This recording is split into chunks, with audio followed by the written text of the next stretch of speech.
Hello guys, this is Troy. This is from Roadside RC. We are here today. We are looking at some new tires that I've been very interested to try out. This is Troy from Roadside RC. Welcome to the channel.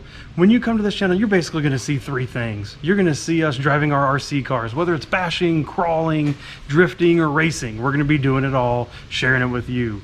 Second thing you're going to see is we're going to break them. So if we break them, we're going to have to fix them. We're going to show you the how-tos of how to fix them, tips and tricks, upgrades along the way. Third thing you're going to see is the tools and the parts that we use. So what are the chargers that we use? What are the batteries that we use? Soldering irons, that kind of thing. So follow along, hit the subscribe button if you want to see more. Appreciate you being here. So these are the Ottsix Voodoo. These are the sticky. This is literally their name, in the red compound and the crawler compound. There's some new wheels coming that I want to put these on, but with all the coronavirus shutdown and everything else, they are stuck somewhere. I don't even know where they are. No clue when they're going to come in, and so we are going to temporarily use these old Proline wheels that I had laying around and kind of, I don't know, paint them up, do a little something to them, refresh them, see how cheaply we can make them pop and make them look kind of new. Throw these wheels on, see what it looks like. Oh man, look at those things. I hope you can see them good there on the camera. Those are ridiculous. They feel like chewing gum. Man, these things, they are going to do very well by us, I do believe. Look at that. I love this over-the-shoulder treatment. This is very, very key for you're down in that mud, you're down in that muck, you're down in some dirt. It gets in there and helps clean all that out. Gives you some traction even when there was nothing to be had there. So that is exciting. I'm definitely going to need to make sure that I mount two rights and two lefts, since this is somewhat of a directional pattern, and I will definitely screw that up and have one backwards, and then you guys can make fun of me. From the sidewall of the tire, if you're going to be doing a competition, it is listed as a 575. So if you have competitions that say you have to run a 575, here you go. 2.25 wide, 2.2 rim diameter. It's interesting to see the mold on the inside of the tire here. Hoping you can see this. Let me check the camera. Yeah, so check out the molding on the inside of this. Sidewall actually has some recesses in it, and then it has this ribbed thicker portion underneath the tread. I don't know why they did that, but that is kind of interesting. So let's get the rest of these open and give them a look.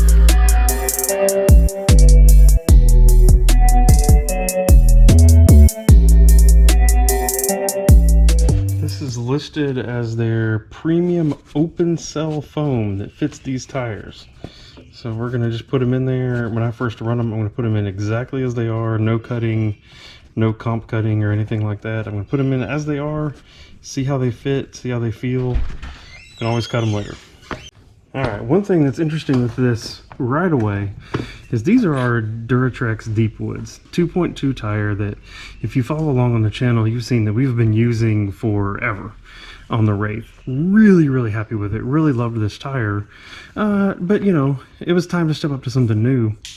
But here's where this is interesting. So one of the reasons why I was going to get rid of this tire is it is a 5.95 inch tall tire according to the manufacturer. So 5.95, 5.75. You set them here next to each other. Now this is unmounted, so maybe it'll make some difference once it's mounted. But unmounted, they are basically the same height. I can't really tell any difference whatsoever in the height of them. Even from a width standpoint, they are in good shape. So very cool. I'm very excited because I did not really want anything much smaller for the Wraith. Love the big tire look. Okay, again, these are the wheels. What we need to do now, we need to get, you can see it's missing some of the hardware. It's okay. It'll still hold on. But we're going to get these old tires off of here, and we're going to see what we can do to refresh these wheels.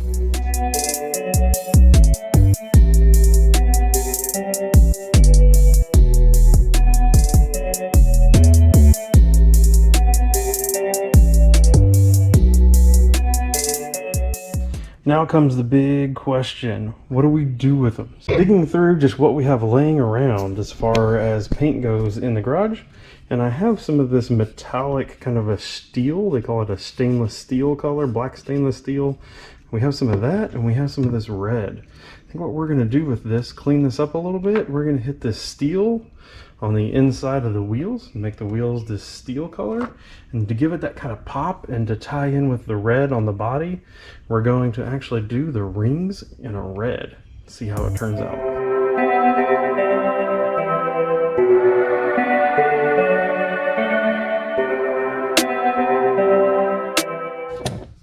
Okay, now one thing we're going to do with these is we're going to punch holes in these tires before we ever even get them mounted. I believe the best way to manage water in your crawler tires is to give the water away to get out. So the other day I happened to be going through, I believe it was Tractor Supply Company, and I got this whole kit. Literally this whole punch kit comes with eyelets, leather punch, comes with all this kind of stuff. It was like $5, $7, something like that. But you can literally just come inside the tire here. Wherever you go, wherever you put that, it's going to punch. Just squeeze hard. Cuts right through. It doesn't cut it all the way cleanly. You have to come in here and grab out that last little bit. But look, beautiful hole right through the tire. That way your water will come straight out.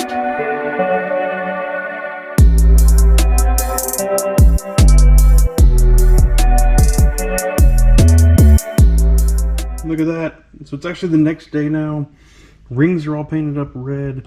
Wheels are actually painted up in this kind of silver, what do they call it, like cast iron or stainless steel. I think this is going to look really, really good. I even, off camera, I went and I actually took all of these screws and I just took them over to the wire wheel and I just hit them real quick just to make sure to get all the rust and everything off of them. The foams are in the tires. We are officially ready for full assembly. So, since the pattern is directional, we do of course need to very much pay attention to which side is which. And so this is going to be a right hand side. We're going to shove this in. This is a nice Proline plastic wheel, which means it has these lips built in here. Works out really well. So we're going to just work it in, make sure that it's seating somewhere appropriately on the back. Pull this up, make sure that we're not getting any foam stuck in between that lip. Make sure that it's all worked back. And then I'm going to start here with the front. Basically working the tire around, making sure that it looks like it's seated in there appropriately. I'm going to set it on this socket that actually sits in on the back. That way if I needed to push down on the tire a little bit, which I found is helpful, I can. Take my ring. The tire actually has a ring here where this can set inside. And so we are going to set it in like that. Everything looks, according to the looking in there at the holes, everything looks like it's lined up.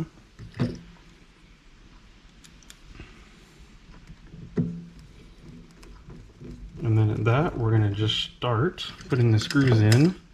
Unfortunately, these are plastic wheels, which means I can't really use a drill to run the screws in. If I use a drill, I'm going to end up stripping the heck out of it. So yes, all of these screws need to go in with a hand tool. So I'm just getting about 4 of these started, spaced out around the wheel.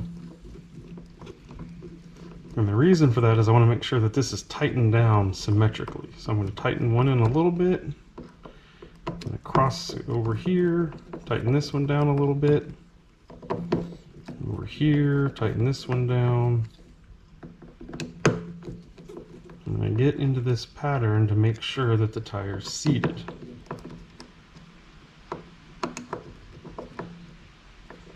Alright, and again, I can feel these are old wheels, so I can feel how weak that plastic is. I'm going to be very gentle with it. Alright, now before I get too far, looks like it's seated nicely. I can still see the holes for the other ones, so that's good. Now I'm going to come over here. Look, we have a gap. How in the heck am I supposed to get this down on there, right? And how am I supposed to get it down there evenly? Again, that's where that socket comes in. Because you can see I can push down on this. I can get everything to seat with that socket. Line everything up, holding this down. So this is slightly more complicated than the front because I have to actually hold it in. Oh, did I miss? All right, so obviously not all the screws are in yet, but this is starting to look pretty cool. So I am going to turn the camera off and blast through putting all the other screws on. Oh man, those look good. Check it out. Such a difference compared to when we started. Such a difference. Love the steel in the back, red on the ring, and then these screw heads just pop. That is awesome. All right, we're gonna get them mounted up on the Wraith and see what it looks like.